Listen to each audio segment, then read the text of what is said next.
Hi, this is Sripriya. Welcome to Sripriya's kitchen. இன்றைக்கி நம்ம பார்க்க போகிறது வந்து மாவடு ஊறுகாய். இது 15 days ஆகிடுச்சு. ரொம்ப நல்லாயிருக்கு. பிகினர்ஸ் கூட பண்ணலாம். ரொம்ப ஈஸி. சின்ன சின்ன ஸ்டெப்ஸ் தான் நம்ம ஃபாலோ பண்ணோன்னா அருமையான மாவடு ஊறுகாய் நம்ம ரெடி பண்ண முடியும். ரொம்ப ஈஸி. பிகினர்ஸ் யார் வேணால் பண்ணலாம். டேஸ்ட் ரொம்ப எக்ஸலண்ட்டாக வந்திருக்கு. நான் ஃபஸ்ட் டைம் தான் பண்ணியிருக்கேன். என் ஹஸ்பண்டுக்கு ரொம்ப இந்த மாவடு ஊறுகாய் பண்ணி சாப்பிட்ணுன்னு ஆசை. ஸோ கொஞ்சமாக தான் நான் வாங்கினேன். ஒரு 10-15 மாவடு தான். ரொம்ப சின்னதாக அப்படியே அழகாக ஃப்ரெஷ்ஷாக கிடச்சிச்சு. சரி, ட்ரை பண்ணி பார்ப்போமேன்னு பார்த்தேன். பட் ரொம்ப நல்லா வந்திருக்கு. வெளியில் வச்சாலே வந்து ஒன்றும் வீணாலாம் போகலை. நல்லா பாருங்கள் எப்படி ஊறி இருக்குன்ட்டு. இது வந்து சாம்பார் சாதம், தயிர் சாதம் எல்லாத்துக்கும் நல்லா போகும். ஃபஸ்ட் டைமே ரொம்ப நல்லா வந்திருக்கு. சின்ன சின்ன ஸ்டெப்ஸ் ஃபாலோ பண்ணால் போதும், ரொம்ப நல்லாயிருக்கும்.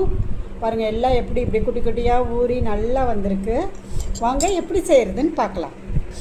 சின்ன டிப்ஸ் தான். இந்த மாதிரி ஸ்பூன்ஸ் எல்லாம் நம்ம உள்ளே போட்டு வைக்கக்கூடாது. இந்த ஸ்பூன்லாம் கண்டிப்பாக ட்ரையாக இருக்கணும். அப்போ தான் வந்து கெட்டு போகாமல் இருக்கும் ஊறுகாயெலாம். மரக்கரண்டி யூஸ் பண்ணுங்கள்.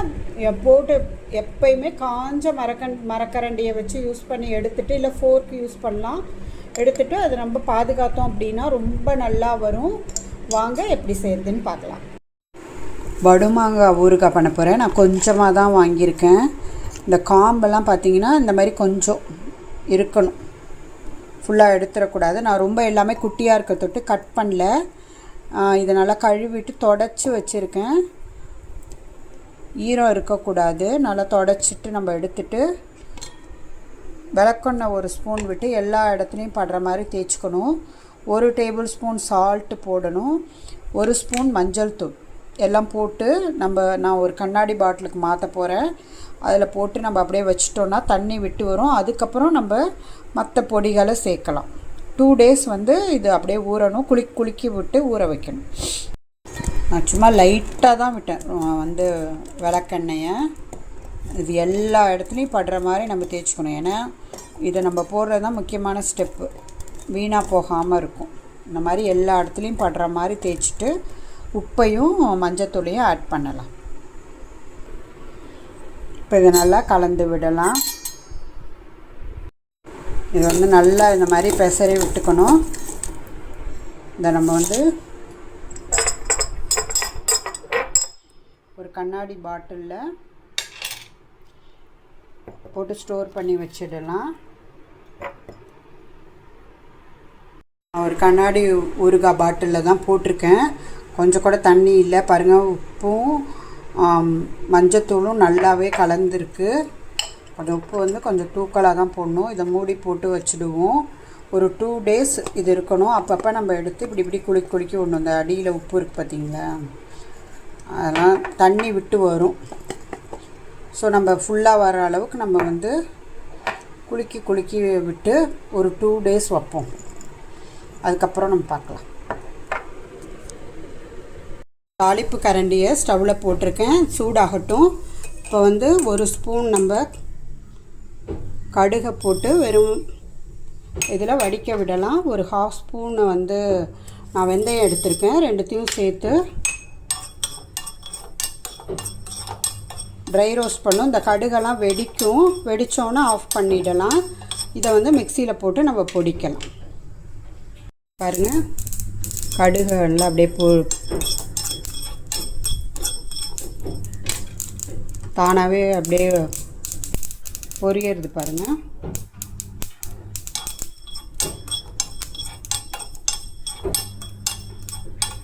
இதை வந்து அப்படியே ட்ரையாக மிக்சியில் பொடிச்சு எடுக்கணும். வறுத்த கடுகு அண்டு வெந்தயம் போட்டிருக்கோம். இதை மிக்சியில் போட்டு நல்லா பவுடர் பண்ணி எடுத்துக்கணும். பொடிச்சு எடுத்தாச்சு. இப்போ இதுதான் ப்ரிசர்வேட்டிவ். 3 days ஆகுது. பாருங்கள், நல்லா ஊறிடுச்சு. எவ்வளோ சுருங்கி இருக்குது பாருங்கள். மாங்காய் நல்லா தெரியும் உங்களுக்கு. ஃப்ரெஷ்ஷாக க்ரீன் கலரில் இருந்தது. இப்போ தண்ணி நல்லா விட்டுருக்கு பாருங்கள். ஒன்றுமே செய்யலைண்ணா. கொஞ்சம் நேரம் வெயிலில் வைப்பேன். அப்பார்ட்மெண்ட்டில் நிறைய வெயிலெலாம் வராது. இருந்தால் கூட அந்த உப்பு போட்டதுலே அது நல்லா சுருங்கியிருக்கு. அப்பப்போ நான் அந்த மாதிரி குலுக்கி விட்டு வெயிலில் வச்சுட்டு அப்புறம் எடுத்து வச்சுருவேன். இப்போ 3 days ஆகிடுச்சு. இந்த ஸ்டேஜில் நம்ம இந்த பொடிச்சு வச்ச கடுகு வெந்தய பொடியை இதில் ஆட் பண்ணலாம். 1 ஸ்பூன் மிளகாத்தூள் எடுத்திருக்கேன். இதையும் நம்ம கொஞ்சம் சூடு பண்ணிக்கலாம். சூடு பண்ணி அதுக்கப்புறம் இந்த வடுமாங்காயில் சேர்க்கலாம். இது எல்லாமே சின்ன சின்ன டிப்ஸு. நம்ம ஊறுகாயில் பூசணம் பிடிக்காமல் இருக்கிறதுக்கு, கெட்டு போகாமல் இருக்கிறதுக்கு. நான் இந்த மிளகாத்தூள்லாம் ஃப்ரிட்ஜில் வச்சுருப்பேன். நிறைய பேர் இந்த தனி மிளகாய்த்தூள்லாம் கொஞ்சமாக இருக்கப்போ ஃப்ரிட்ஜில் வச்சுருப்பாங்க. அப்படியே சேர்த்துடக்கூடாது. கருகெல்லாம் விடணும்னு அவசியம் இல்லை. அது நார்மலாக ஒரு சூடு வந்தால் போதும்.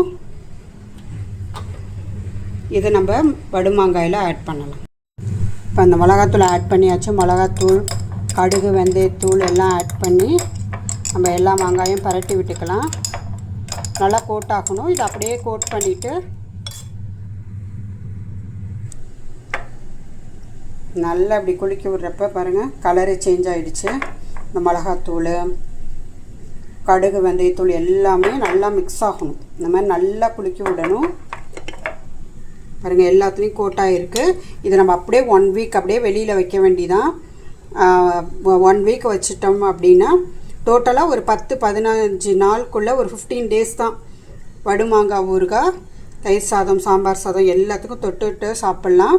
இப்போ இதை நம்ம 1 week கழித்து பார்க்கலாம். மூடி போட்டு மூடி வச்சிடலாம். இதை கொஞ்சம் வெயிலில் வைக்கிறதுனாலும் நம்ம வைக்கலாம், இல்லை மூடி போட்டு அப்படியே வைக்கிறதுனாலும் வைக்கலாம். நம்ம இஷ்டம்தான். கொஞ்சம் நேரம் வெயிலில் வச்ச பிறகு நம்ம உடனடியாக மூடி போட்டு வச்சிடக்கூடாது. வேர்த்துடும். நம்ம அந்த சூடு போன பிறகு தான் நம்ம மூடி போடணும். இதெல்லாம் சின்ன சின்ன டிப்ஸு. அப்பப்போ நம்ம இந்த மாதிரி குலுக்கி விட்டுக்கிட்டே இருக்கணும். அப்போ தான் காரம் எல்லா மாங்காய்க்கும் போகும். நான் ரொம்ப போடல, ஒரு 100 grams போட்டிருப்பேன், அவ்வளோதான். பட் ரொம்ப ஈஸியான ஊறுகாய். மற்ற எல்லா ஊறுகாயை விட இது போடுறது ரொம்ப ரொம்ப ஈஸி. 15 days ஆகிடுச்சு. மாவடு ஊறுகாய் ரெடி ஆகிடுச்சு. ஃபஸ்ட் டைம் போட்டேன். ரொம்ப நல்லா வந்திருக்கு. நல்லா ஊறி நான் வெளியிலே தான் வச்சுருந்தேன், ஃப்ரிட்ஜுக்குள்ளெல்லாம் வைக்கலை. அப்போவே பாருங்கள் ரொம்ப நல்லா இருக்குது. ரொம்ப ஈஸி. பிகினர்ஸ் கூட போடலாம். சின்ன சின்ன ஸ்டெப்ஸ் தான். எல்லாருமே பண்ணலாம். நம்ம சில விஷயங்கள் சில பேர் தான் பண்ண முடியும், வயசானவங்க தான் பண்ண முடியும் அப்படிலாம் கிடையாது. எல்லாருமே பண்ணலாம். இது எவ்வளோ நாள் இருக்கும் அப்படின்னு எனக்கு தெரியல. பட் 15 days வெளியில் தான் இருக்குது. நல்லா இருக்குது. நம்ம சேஃப்டி பர்பஸ்க்கு வேணால் ஃப்ரிட்ஜில் வச்சுக்கலாம். இந்த ரெசிபி உங்களுக்கு பிடிச்சிருந்துச்சுன்னா லைக் பண்ணுங்கள், ஷேர் பண்ணுங்கள் அண்ட் சப்ஸ்கிரைப் பண்ணுங்கள். நன்றி, வணக்கம்.